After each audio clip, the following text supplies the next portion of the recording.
भूल मागिछंती ईशित भट्ट एई पिलाटी जहांको आपण केबीसी मंच रे देखिथिबे एवं एई पिलाटीर बापा मां को मध्य अनेक लोक समालोचना एथिपई करछंती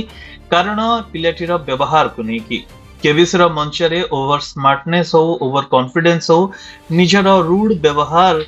द्वारा से अनेकंकर कटाक्षर पात्र होइतले बा समालोचना पात्र होइतले तबे निजर सामाजिक गणमाध्यम बा इंस्टाग्राम प्रोफाइल रे एई पिला जनक से लिखिछंती एहार प्रकृत कारण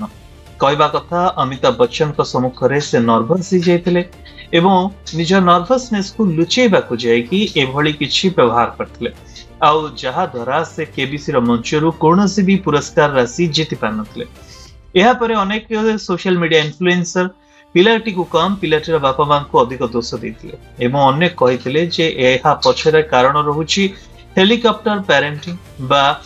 पॉकेट पेरेंटिंग रहुछि जार अर्थ होछि जदि जो बापा मांकर गोटी ही पिला रहुछि से माने तार सब इच्छा पूर्ण करंती एवं ता सहित पिला को अधिक किछि कुहंती नै जा द्वारा पिलाटी एभली व्यवहार रे व्यतिक्रम आसे तेबे कारण जाहि थाउ ना कहि कि गोटी छोट पिला जे कि सामाजिक गणमाध्यम रे एबे अधिक ट्रोल होउछि तेबे एहा भितरे से कहिसंती जे छोट पिला भाबी ताको एवं समस्ते क्षमा करतंतु आपण कोन कहउछंती जणातु कमेंट सेक्शन।